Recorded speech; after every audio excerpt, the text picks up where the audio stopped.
It is Tuesday, July 3rd. Thank you guys for tuning into the Steen Mobile Tech channel. Today's focus topics are strictly going to be carrier news, and I've got some updates about the Patreon page. So, jumping right in with Verizon. Verizon is going to be offering new military discounts on family plans, discounts on activation bonuses, and I believe unlimited plans are included here. So, one of the restrictions recently from Verizon is if you were a former military member or active duty, they were giving discounts on things like phones and accessories and cell phone plans, but they did not include the unlimited plans. So now that is going to be changing. Those that qualify would be active duty, reserves, veterans, and Gold Star families. And now they're going to be including those unlimited plan discounts.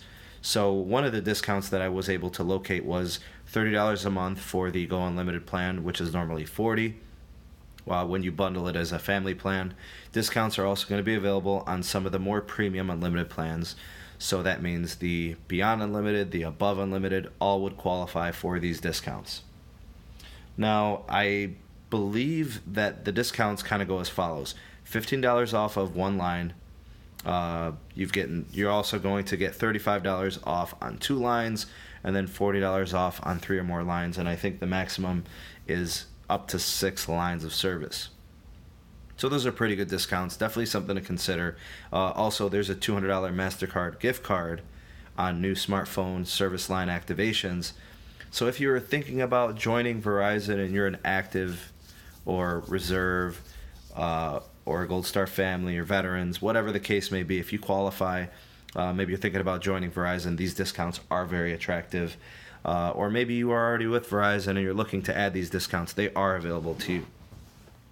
All right, switching things over to AT&T. Their CEO is reporting the first Net Responders network will be software upgraded to activate their 5G network once it is ready.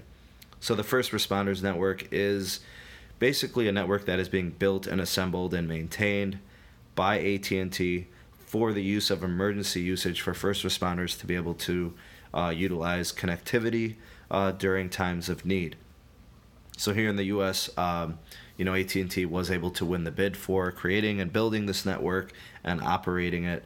There is a couple of things here. Number one is AT&T did this very strategically. They obviously were able to gain lots of spectrum, which definitely helps them in launching their 5G network. So this has a huge 5G implication. The CEO says that basically once technicians climb the towers for the hardware upgrades, 5G will be able to be activated by a simple software switch whenever it does become ready. So they're going to have to climb every single one of these cell sites to make sure it is first responder equipped. And I believe that at the end of 2019, AT&T is predicting that more than 50% of the network will be ready. So their expenditure here in this case, in terms of capital investment towards 5G, this has offered a huge advantage. It's really, really good for AT&T's side. They just spent $85 billion on the Time Warner acquisition. So obviously, they're just making these huge business decisions and having the network, being, up to par with, being one of the first 5G networks that are actually ready and fully deployed. This does position them very well. So, I think it's more of a 2-horse race, 5G.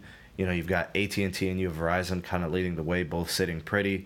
T-Mobile's kind of lagging behind in the 4G LTE coverage. We still see them trying to deploy low-band and mid-band spectrum to fill in their, coverage gaps in 4G. So, and obviously Sprint is kind of an afterthought in 5G. So, that's what we're seeing so far. And in terms of some other things from AT&T, I believe they're going to be running some 5G demos at the RTX Animation Festival in Austin, Texas. I think the festival is in August, the week of the 3rd, I believe. So like 3rd, 4th, and 5th of August, they'll be running the demos using 28 gigahertz spectrum. I think the FCC has already okayed the filing to run the demo. Pretty much, AT&T representation is going to be running the demos in a convention center, which is not typical real-world application if you think about it. The hardware, the base stations, the antennas, they're not going to have any obstruction. They're not going to have to penetrate through walls. Everything's going to be very direct. So, performance will be very good. People will be impressed. Some of the things that they're going to be demoing are 4K video streaming, esports. I think they're doing some gaming applications and things like that. So while it's not real world application, people will actually get to see what 5G is about and some of the things that they can achieve with the technology. Shifting things over to T-Mobile, T-Mobile is now slowly rolling out the RCS next generation texting standard, which is being set forth and implemented by Google. Now, I must say that probably the worst thing about Android has always been that there is no true messaging standard, which is very different than Apple, which has the iMessage protocol. You know, you've got features like the read receipts, typing indicators, things of that nature that people really enjoy on the iMessage protocol. You know, Android just has never had that. So right now, I think T-Mobile only has the Samsung Galaxy S7 and S7 Edge as being compatible with the technology. We're expecting more devices later this year. I'm not sure if it's working on Android messages just yet, but I think eventually it will make it there. T-Mobile is pretty much the first carrier to adopt RCS on any level, so good job, T-Mobile. I think Sprint was back, I don't know, maybe a year or two ago, but you know, they just kind of like mentioned it and said that they would be, you know, looking to use it, but you know, we just haven't seen any large-scale rollout of that. So it's good progress in the right direction. You know, it's unfortunate that it's not a majority of customers getting the ability to use it. It's just the S7 and S7 Edge for now.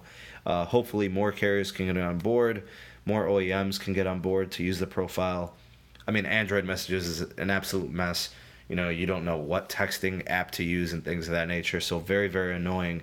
Let me know your thoughts and opinions on that in the comment section below. For those of you that aren't aware, the Patreon page for Sneed Mobile Tech has now launched. So you can actually go on there, start viewing content. I'll be putting up live streams. I'll be putting up video podcasts. You'll be seeing, you know, exclusive videos, which you can only get there on Patreon. It's going to be really good. I'm going to go ahead and put the link in the description box below for the Patreon page. There's also a link below for a PayPal donation if you'd like to do so. Greatly appreciate your considerations for that. So join me on Patreon. Thank you guys for watching me here on the channel. Much appreciated. You are the best part of Sneed Mobile Tech. Thanks again, and I will see you guys on the next video. Peace.